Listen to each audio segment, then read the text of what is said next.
Greetings Warhammer enthusiast. Before you stands a voice assistant of the podcast, dedicated to spreading the greater good.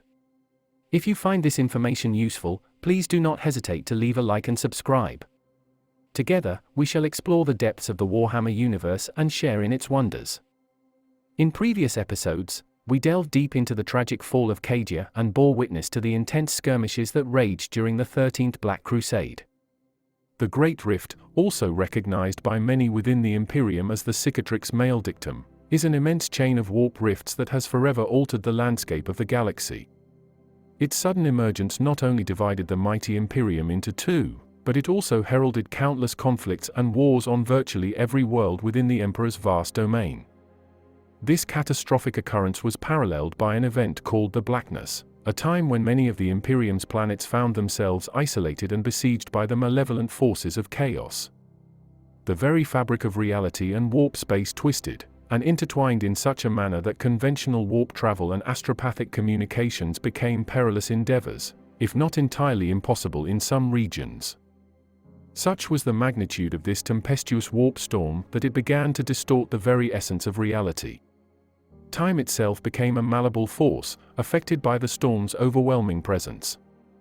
Worlds once anchored firmly in their timelines found themselves either rapidly advancing through centuries or trapped in a seemingly endless stasis. Yet, there were also those planets that endured the torment of continuously shifting temporal currents, rendering any semblance of linear time irrelevant. As the storm raged on, its effects on the Imperium's crucial lifelines were devastating.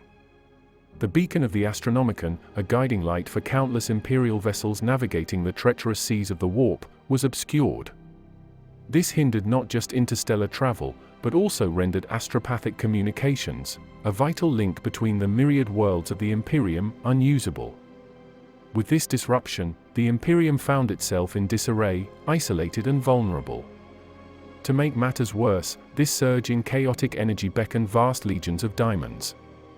These malevolent entities, seizing the opportunity presented by the weakened veil between the materium and the warp, manifested in the material realm, bringing with them the relentless tide of chaos space marines and their devoted cultist followers. For Terra, the cradle of mankind and the seat of the Emperor, the obscuration of the Astronomicon lasted a considerable period, leaving its denizens in a state of trepidation.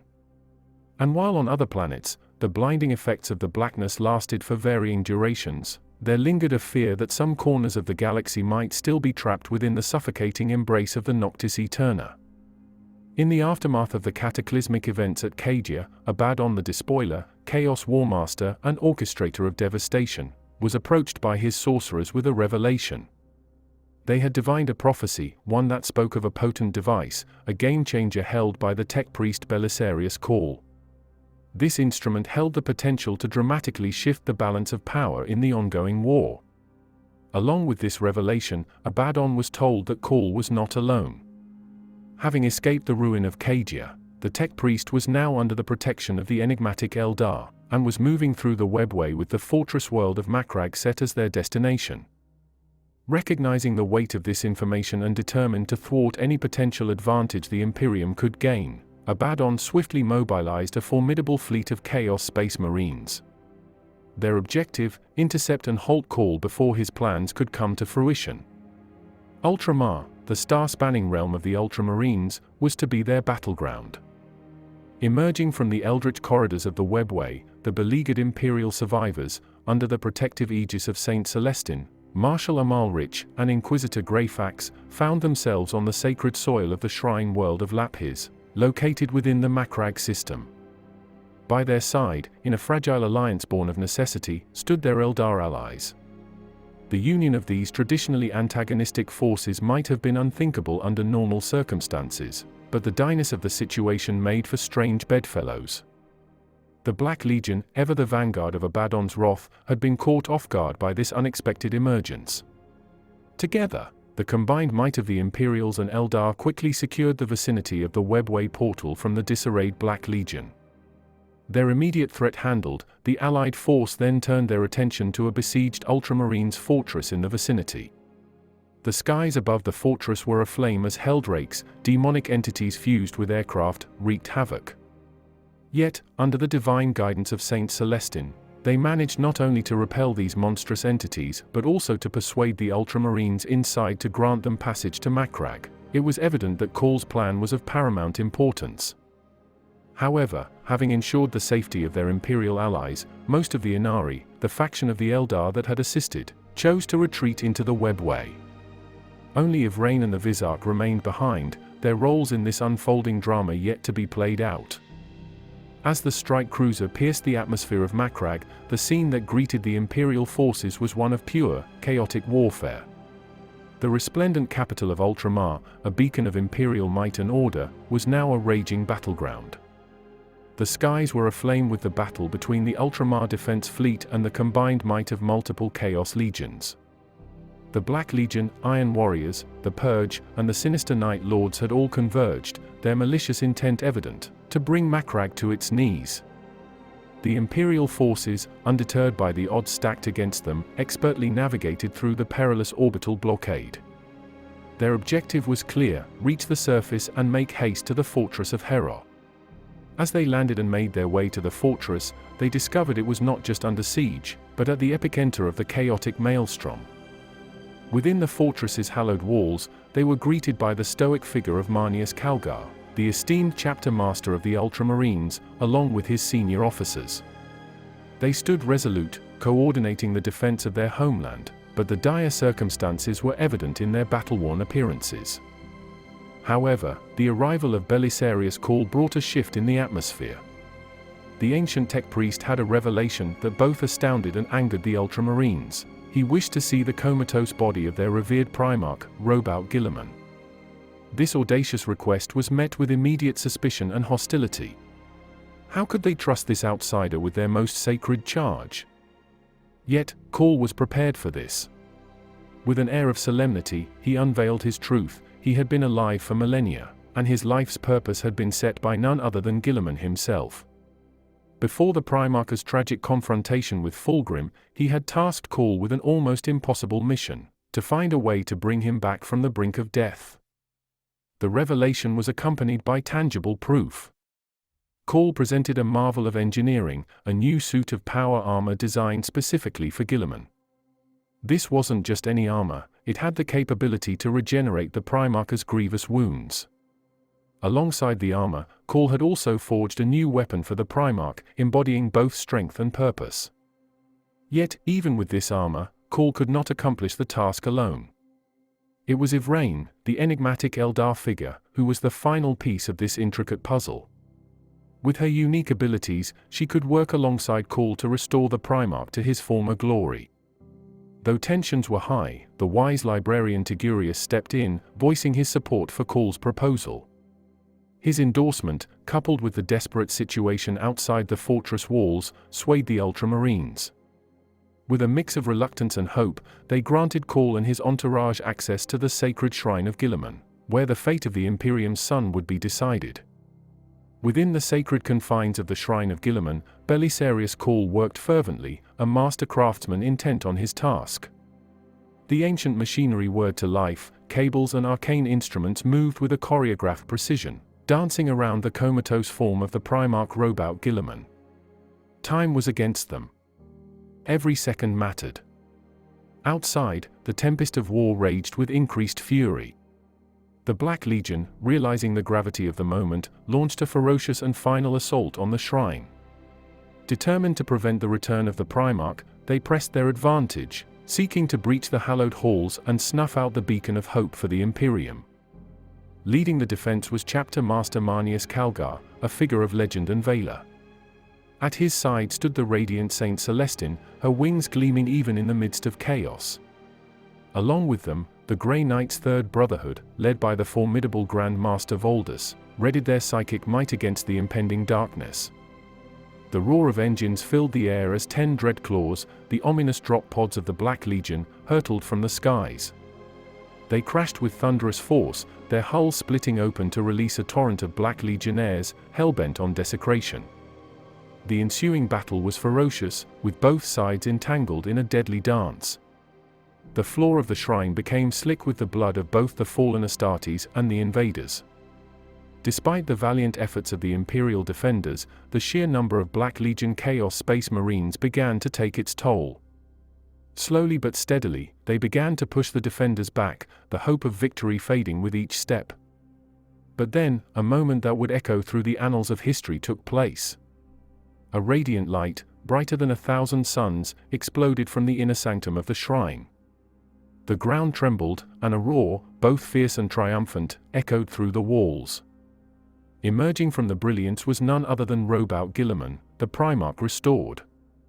Clad in his new armor, wielding his majestic weapon, he looked every bit the god of war that legends spoke of. His very presence rejuvenated the battered Imperial defenders, instilling them with newfound hope and vigor. Amidst the smoke and echoes of battle, the majestic figure of Roboute Guilliman, Primarch of the Ultramarines, stood as a beacon of hope against the tides of chaos. With every swing of his blade and every strategic command, he tore through the Black Legion's ranks, a whirlwind of divine wrath. The very sight of the resurrected Primarch sent ripples of fear through the hearts of the Chaos invaders. The ground was slick with their blood, and the air was thick with their cries of defeat. The once confident ranks of the Black Legion crumbled, their morale shattered. Where once they had stood on the precipice of victory, now they were in disarray, desperately trying to retreat from the unstoppable force that was Guilliman. However, the Primarch, burning with fury for the desecration of his beloved homeworld, ensured that none of them escaped the shrine's hallowed grounds. Every last traitor was met with swift and unyielding justice. But Guilliman's campaign did not end at the shrine. With the fires of retribution burning in his heart, he rallied the Imperial defenders and led a sweeping counteroffensive across the expanses of Ultramar. Wherever the Chaos invaders had entrenched themselves, Guilliman's forces descended upon them with unmatched fury. Every stronghold was reclaimed, every dark ritual halted, and every enemy put to the sword. The remnants of the Chaos fleet, realizing the futility of their situation, scrambled to escape the wrath of the Primarch.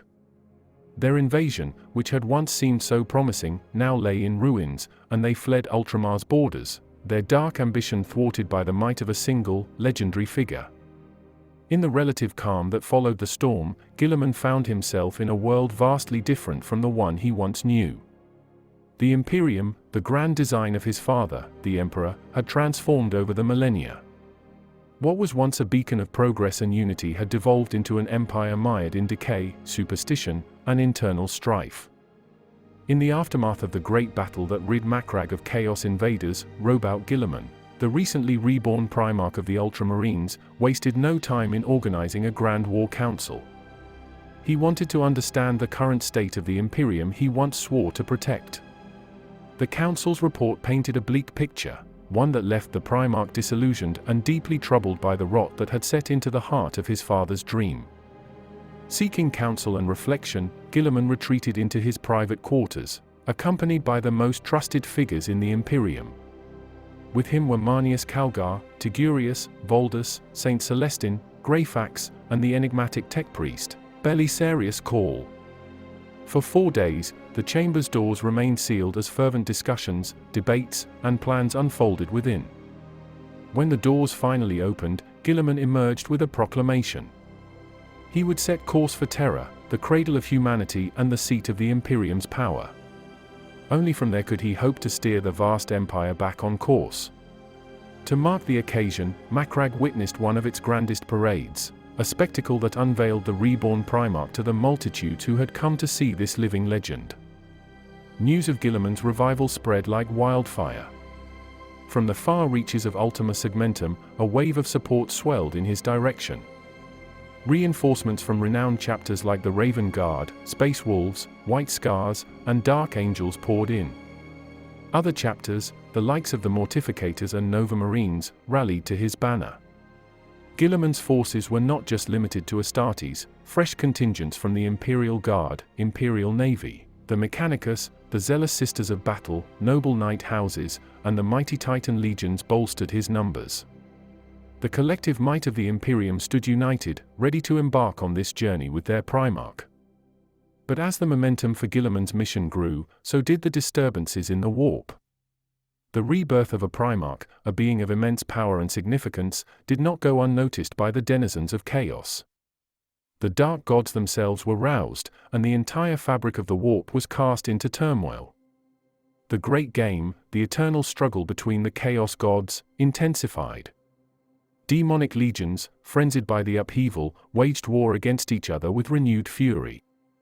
This chaos birthed warp storms of terrifying magnitude, reminiscent of the tumultuous days of the Age of Strife, making any journey through the warp perilous. Guilliman's path to Terra would not be easy. He was not only contending with physical obstacles but metaphysical ones as well. Two of his fallen brothers, Mortarion and Magnus, had sensed his return and were already plotting their next moves. And Fulgrim, the brother who had betrayed Guilliman millennia ago, sought to torment him once more, taking possession of Macrag's archconsul to taunt the Primarch. The stage was set for a cosmic struggle, a journey fraught with challenges both from within and without, as Guilliman endeavored to return to Terra and restore the glory of the Imperium. For what seemed like an endless stretch of time, Roboute Guilliman and his immense armada journeyed through the vast expanses of the Ultima Segmentum. Planet after planet that had been overwhelmed by the remnants of the Chaos invaders from the Ultramar Campaign came under their purview. However, an even more sinister force shadowed their path. A mysterious and horrifying plague began to ravage both the warriors of the Imperium and the innocent civilians of the worlds they sought to reclaim. Those infected by this disease were robbed of their sight, left to wander blindly through a world suddenly grown hostile. As the toll of the sickness mounted, it became evident that its origins lay in the dark powers of chaos, specifically the handiwork of Mortarion, who had invoked the blessings of Nurgle, the god of decay and disease. But, in a twist of fate, where the plague felled countless souls, the mere presence of Guilliman offered a remedy. The Primarch, with an aura of such power and purity, became a beacon of healing. As he traversed the diseased planets, the afflicted were miraculously cured. Such wonders only deepened the religious fervor surrounding Guilliman's return, with many proclaiming him a divine savior. Reflecting upon this, Guilliman began to surmise that this entire calamity might be a ploy by the Chaos gods to delay his crucial journey to Terra. As if to confirm his suspicions, the warp currents, already in upheaval due to the stirring of the Chaos gods, made the journey grueling. The fleet could only risk short, imprecise jumps through the warp. The trip, which under normal circumstances might have been swift, became a drawn-out odyssey.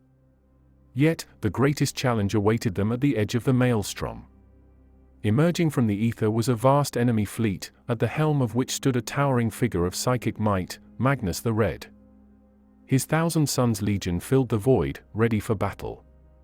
To make matters worse, the immense pyramid of Tizca, a relic from their ancient homeworld, loomed as a colossal vessel, signaling the immense power and intent of the demon Primarch. However, Magnus wasn't seeking a quick resolution. Instead, with a display of his prodigious psychic might, he wove a ritual that dragged Guilliman's fleet deep into the heart of the maelstrom. Many ships, caught off guard, were annihilated as they couldn't raise their Geller fields in time, succumbing to the raw, unbridled energies of the warp. And as if being trapped in the maelstrom wasn't enough, a new threat emerged, the Red Corsairs. A frenzied battle ensued within the chaotic swirls of the maelstrom. But the Imperials, ever steadfast and driven by the presence of Guilliman, managed to repel the Corsair assault. However, the Chaos gods weren't done toying with the Primarch. From the remnants of the defeated Red Corsairs, one Marine was possessed by the two-faced demon, Kairos Fate Weaver. With a voice dripping with malevolence, the demon pronounced a haunting curse, that Guilliman and his fleet would be lost to the maelstrom's tempests for all eternity. Lost within the tumultuous currents of the maelstrom, the beleaguered Imperial fleet stumbled aimlessly. Within this chaotic dimension, where the warp and reality blurred, their sense of time was utterly distorted. Moments felt like days, and days could be but moments. The very fabric of reality was unpredictable, and Guilliman's fleet found themselves besieged by ambush after ambush from Chaos Space Marines and malicious demons dedicated to Tsinch. Yet, even in these dire circumstances, a glimmer of hope emerged. Guided by the elusive visions of a mysterious Eldar, the Imperials navigated the treacherous pathways of the maelstrom. These visions led them to a staggering sight, an endless expanse filled with derelict ships, bound together by massive chains, forming an intricate web that stretched beyond the horizon in every direction. But as the Imperials beheld this haunting graveyard of ships, they found themselves once again besieged by their relentless pursuers, the Red Corsairs. These traitorous Marines, aided by the demons of Tzeentch and led by Kyra's Fateweaver himself, boarded the flagship of the Imperial fleet, the Macrag's Honor. With lightning speed, they advanced, their singular goal being to capture the bridge of the ship and the precious cargo it held, Roboute Guilliman. The bridge of the Macrag's Honor soon became a battleground. At the heart of this brutal melee, Guilliman clashed blades with Fateweaver. The Lord of Change, ever the master manipulator, revealed his grand scheme. Throughout the journey in the Maelstrom, he had been sowing seeds of doubt within Guilliman's psyche. And now, he sought to reap the harvest. Drawing upon the power of this festering doubt, Fateweaver enacted a sinister ritual that saw Guilliman ensnared in chains made of psychic crystal, rendering the mighty Primarch powerless. With Guilliman incapacitated, Fateweaver issued an ultimatum: the Imperials were to lay down their arms and surrender, or watch as their beloved Primarch met a gruesome end. Faced with the unimaginable horror of losing Guilliman, the heart and soul of their mission, many Imperials reluctantly surrendered. Those who resisted the command, whether out of bravery, loyalty, or sheer defiance, faced a grim fate at the hands of the Red Corsairs, either captured or mercilessly slain. Within the shadowed depths of the Blackstone Fortress, a stronghold gifted to Huron Blackheart by Abaddon the Despoiler, the captured Imperial forces languished.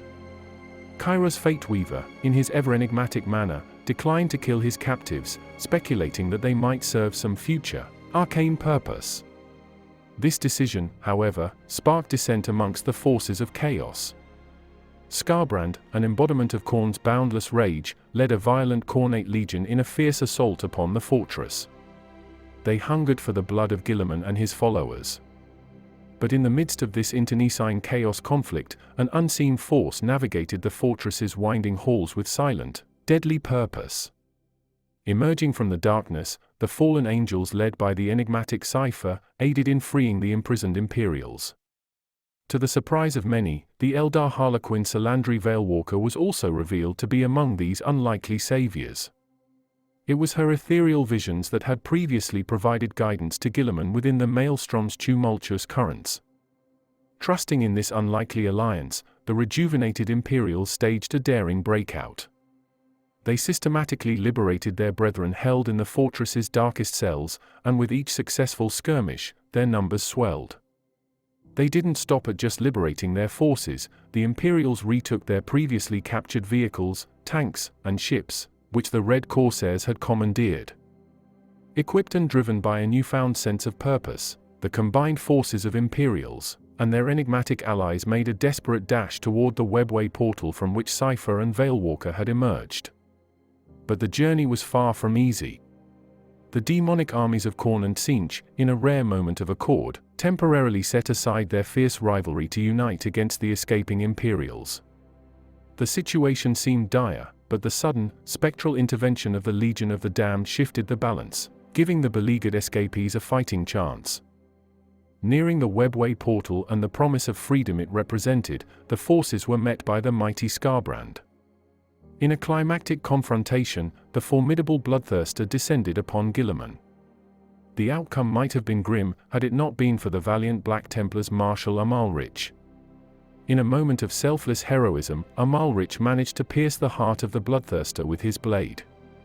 Seizing the moment, Guilliman unleashed a barrage from his wrist-mounted bolter, targeting the embedded sword.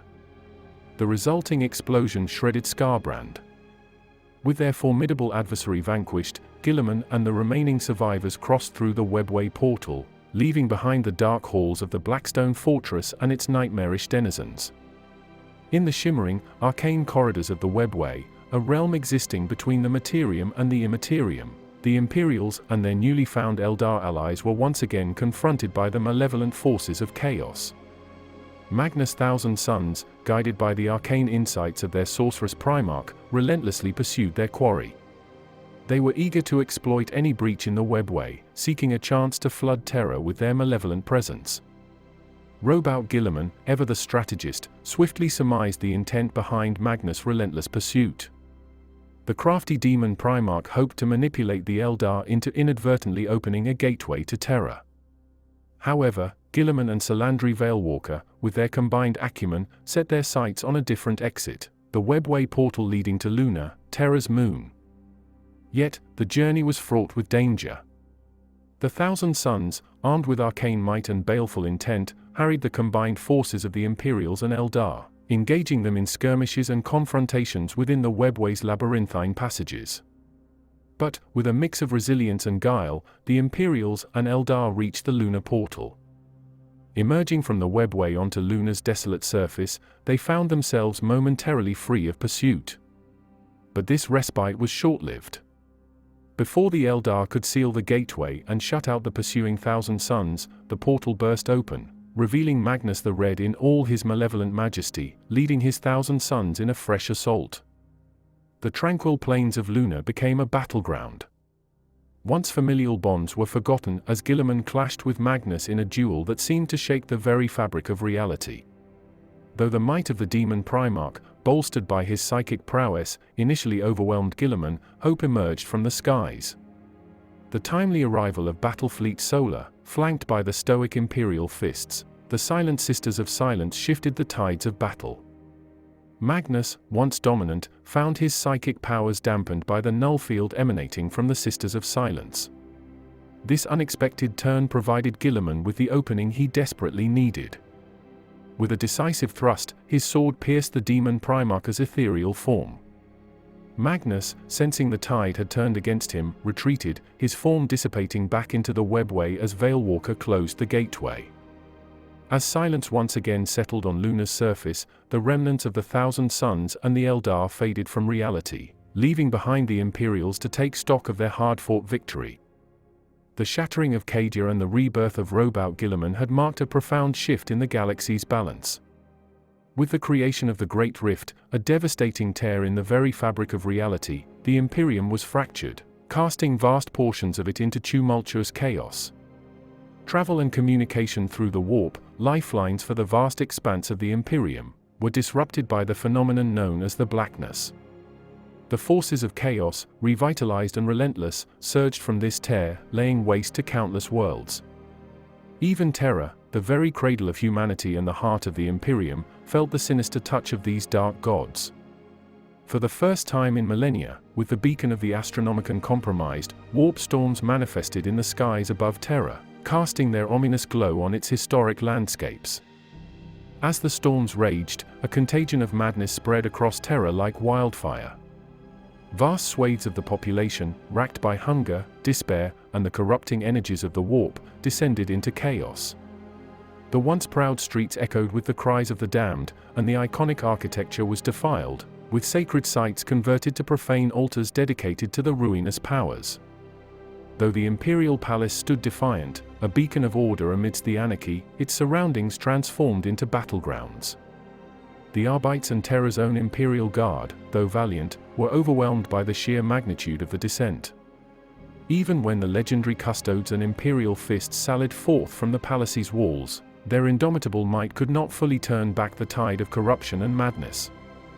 Realizing the severity of the situation and fearing the fall of the last bastion of humanity, Captain General Trajan Valoris, the leader of the Adeptus Custodes and the de facto commander of the Imperial defenses, made a desperate call.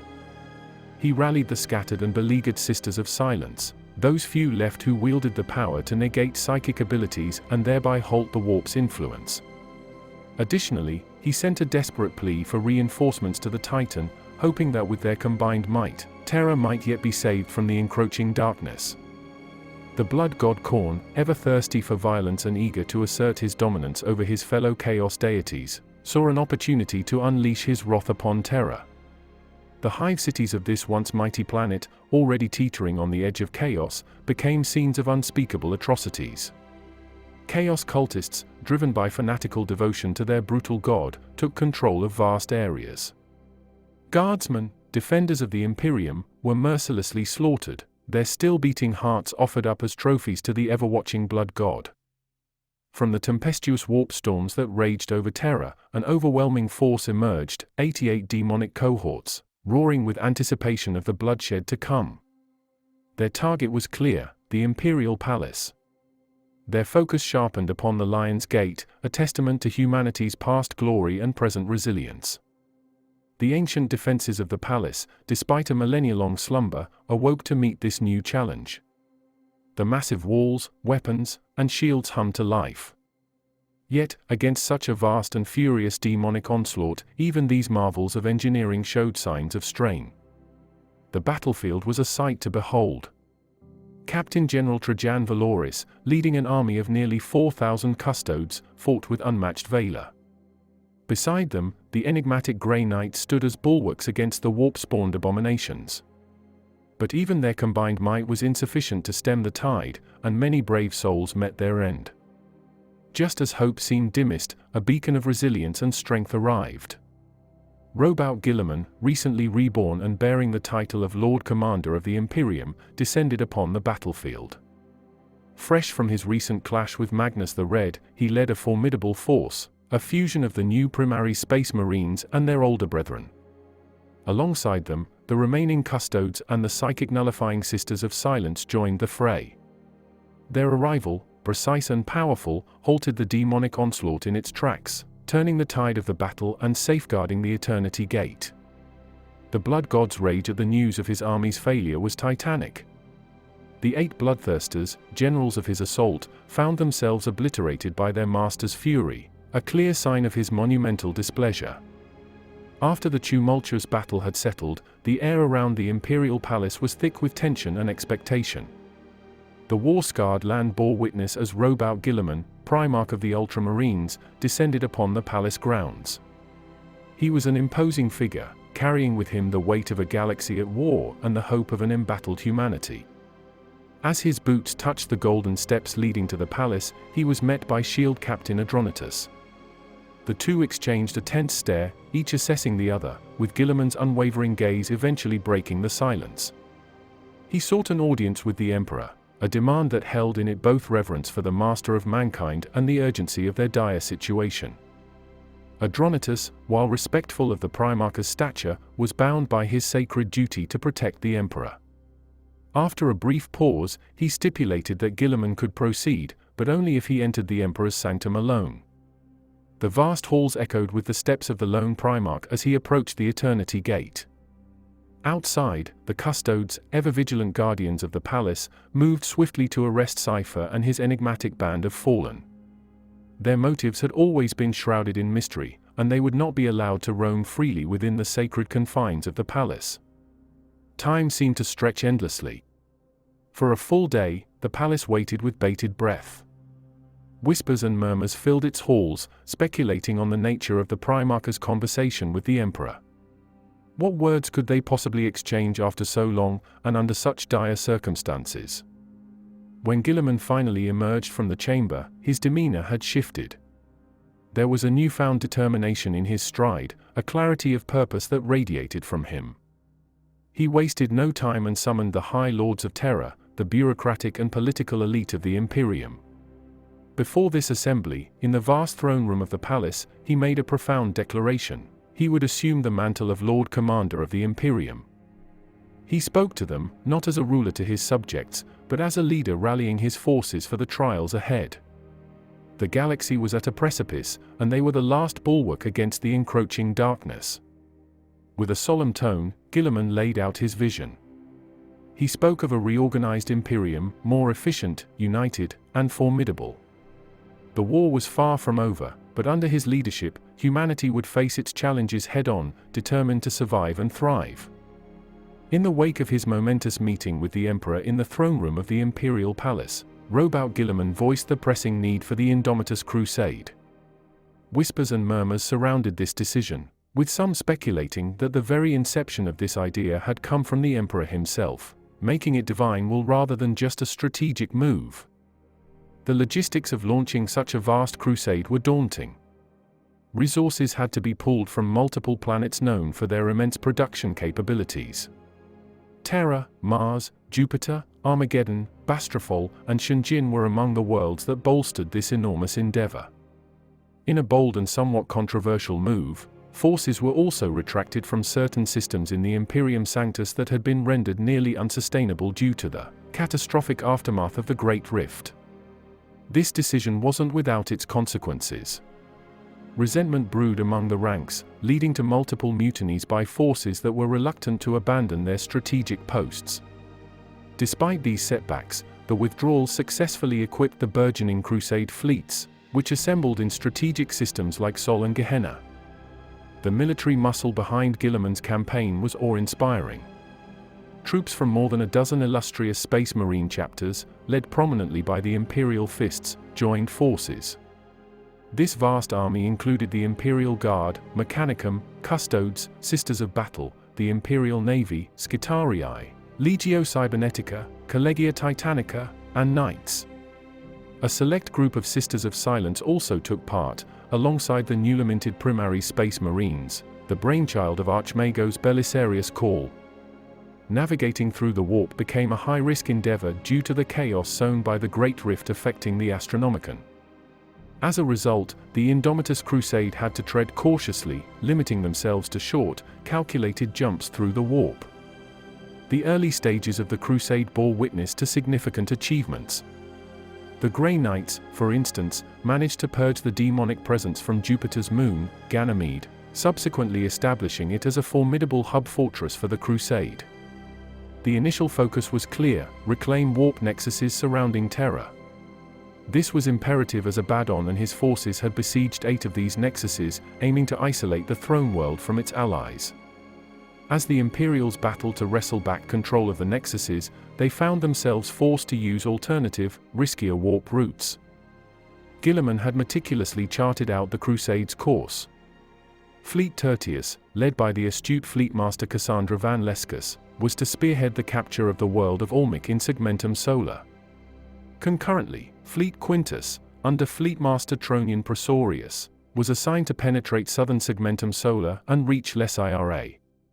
Fleet Secundus was to venture dangerously close to the Eye of Terror and assess the ruins of Cadia. This tactic was primarily to keep Abaddon's forces engaged and diverted, while the other 2 fleets pressed on with their objectives. Guilliman intended to wait until Quintus and Tertius had secured their targets, before leading his elite Primus fleet to the beleaguered world of Gathalema. However, like many grand plans, unforeseen challenges began to emerge.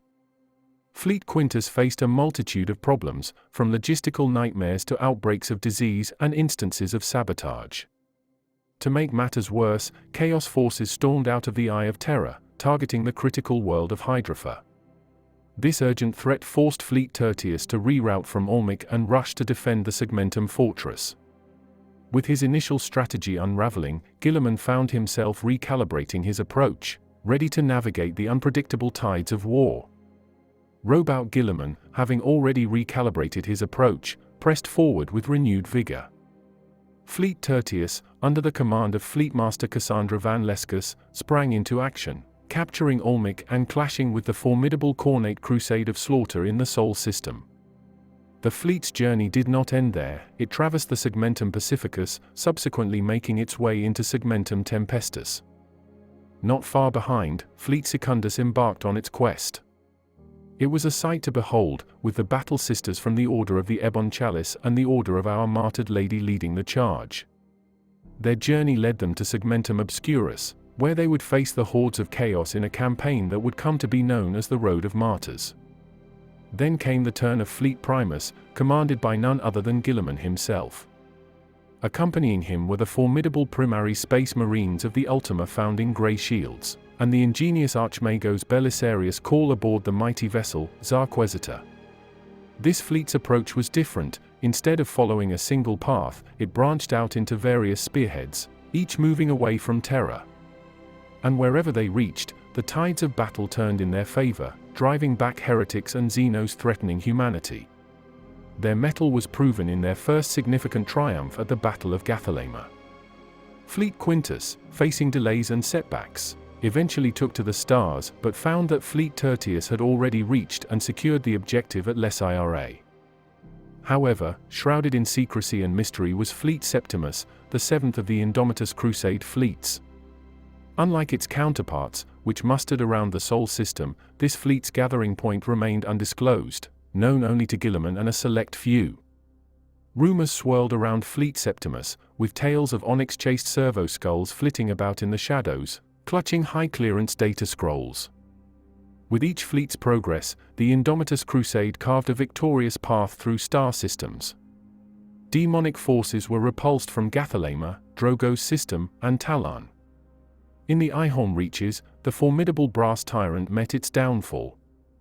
At Ophelia 7, the population was liberated from the clutches of the tyrant of Blue Flame, even though the greater demon evaded capture. The mere news of the Crusades' approach stifled rebellions, like the one on Necromunda. As the Crusade fleet reached Katashan, they found that the local Katashan jungle fighters regiments had already purged the Chaos forces.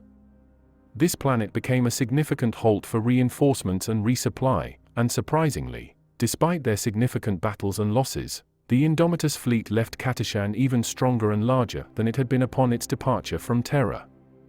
A silver lining was beginning to appear as the Indomitus Crusade journeyed from Terra. The devastating aftermath of the Great Rift was showing signs of diminishing. Even though warp storms sporadically erupted from the Great Rift, the Astronomicon worked tirelessly to cleanse the warp's contamination, especially in the galactic south. Citizens, who once suffered under the tyranny of demonic oppressors, began to draw parallels between the Crusade's efforts and the waning influence of the Great Rift. For many, glimpses of Guilliman in battle became synonymous with sightings of the Emperor himself.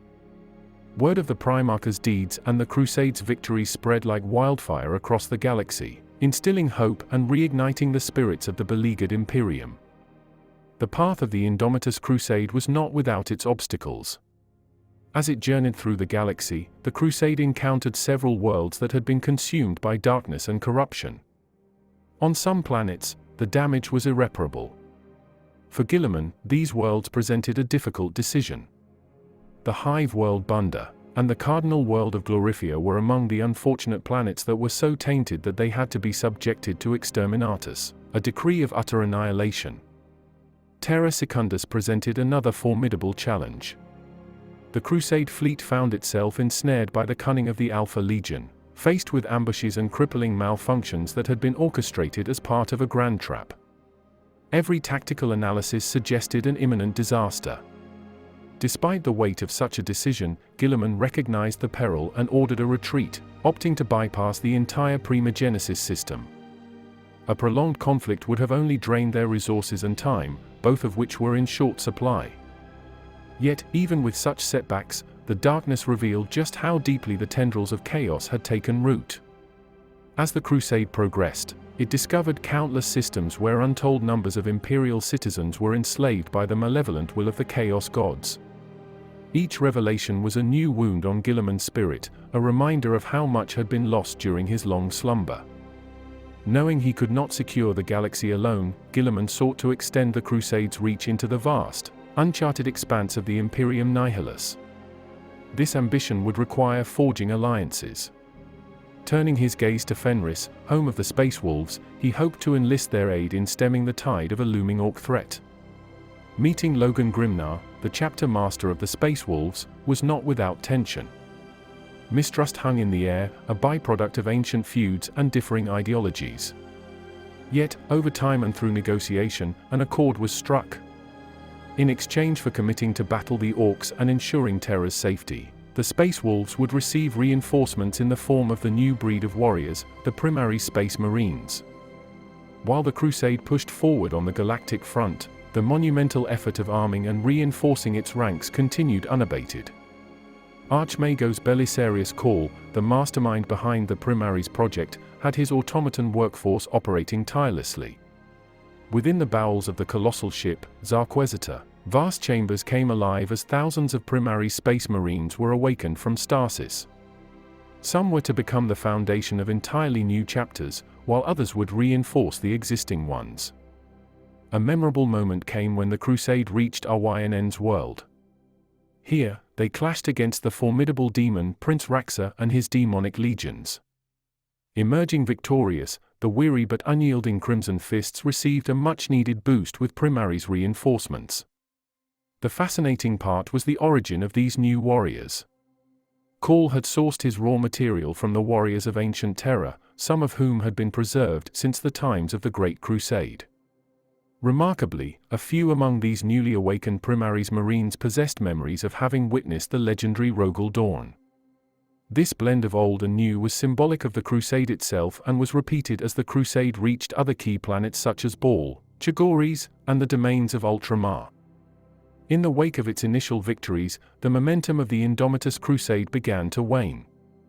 The vast and uncompromising expanse of the galaxy ensured that for every victory, new threats emerged, casting shadows over their hard-fought gains. Though many regions, particularly in the galactic south, were now under the protective umbrella of Guilliman's formidable armada, the challenges faced by the Crusaders were mounting. Battle Group the Terra, a renowned division of Fleet Octus, achieved a notable feat by navigating through the treacherous veiled region to come to the aid of Bacca. Yet, this was but a single triumph amidst a sprawling tableau of war. The Nephilim sector and the enigmatic Necron-Paria nexus had evolved into significant threats, drawing vast resources and attention from the Imperium's forces. Elsewhere, the situation was similarly tumultuous. The Plague Wars raged in the realm of Ultramar, pitting its defenders against pestilent foes. Segmentum Solar witnessed revolts led by the fanatical Word-bearers, while in Segmentum Tempestus, Orc activity surged, threatening countless systems. Meanwhile, the Tau's ambitious fifth sphere of expansion and the bitter Charadon campaign added more fronts to the war. The Nachmund Rift War, with its profound strategic implications, only added to the chaos. The shadow of the traitor legions loomed large. While the anticipated assault on Terra, the heart of the Imperium, remained a fear rather than reality, these traitors, emboldened and united, wreaked havoc. Worse still, they were often led by the dreaded demon Primarchs, beings of unimaginable power. Beyond these familiar adversaries, new dangers arose. Within the vast dark expanse of Imperium Nihilus, humanity found itself besieged by ancient and cryptic enemies, including the Rud and the mysterious Enslavers. Rumors even circulated of the notorious Barghisi attempting to break free from their confinement. Parallel to these battles was another challenge that began to grip the Indomitus Crusade: logistics. The sheer scale of the operation, combined with the unpredictability of the galaxy, strained even Guilliman's renowned strategic acumen. Despite establishing a network of hub fortresses and the creation of the Officio Logisticarum, ensuring that the myriad Crusade battle groups had the necessary supplies became increasingly challenging. This dire need for resources meant that, often, newly liberated worlds were requisitioned for supplies almost as soon as they had been freed. Such actions were not without consequence. In places like the Ironhold Protectorate, this approach led to significant local resentment, sowing the seeds of discontent in the very regions the Crusade aimed to secure. As the first phase of the Indomitus Crusade began to draw to its conclusion, a significant decision was made regarding the unnumbered sons, leading to their dissolution. These warriors, who had played such a pivotal role in the campaign, were disbanded, their members reassigned to other roles or integrated into new formations. Meanwhile, the enigmatic Archmagos Caul, having emptied the vast holds of the mighty vessel, the Zarquesitor, set off on another critical mission. His goal was to unlock further secret vaults as part of his ongoing efforts associated with the Ultima founding. As the Crusade liberated worlds from the malevolent grasp of the Dark Gods, many of the newly minted chapters remained behind after the main fighting had ceased. Their purpose was twofold: to safeguard the hard-won victories and to further consolidate the Imperium's position in these regions. Many took this opportunity to establish new chapter planets. Through this, not only did the Indomitus Crusade free countless worlds from darkness and oppression, but it also bolstered their defenses, preparing them against the inevitable future threats. However, amid these victories and strategic moves, troubling news reached Roboute Guilliman. Disturbing developments in the Plague Wars of Ultramar, his beloved home realm, tugged at his heartstrings and demanded his attention. Realizing he could not neglect Ultramar any longer, Guilliman made the fateful decision to return. Following the significant Battle of Raukos, he orchestrated a grand triumph. It was during this grandiose celebration that he made a momentous announcement, the Indomitus Crusade would disperse, its forces spreading throughout the Imperium to continue the fight on myriad fronts.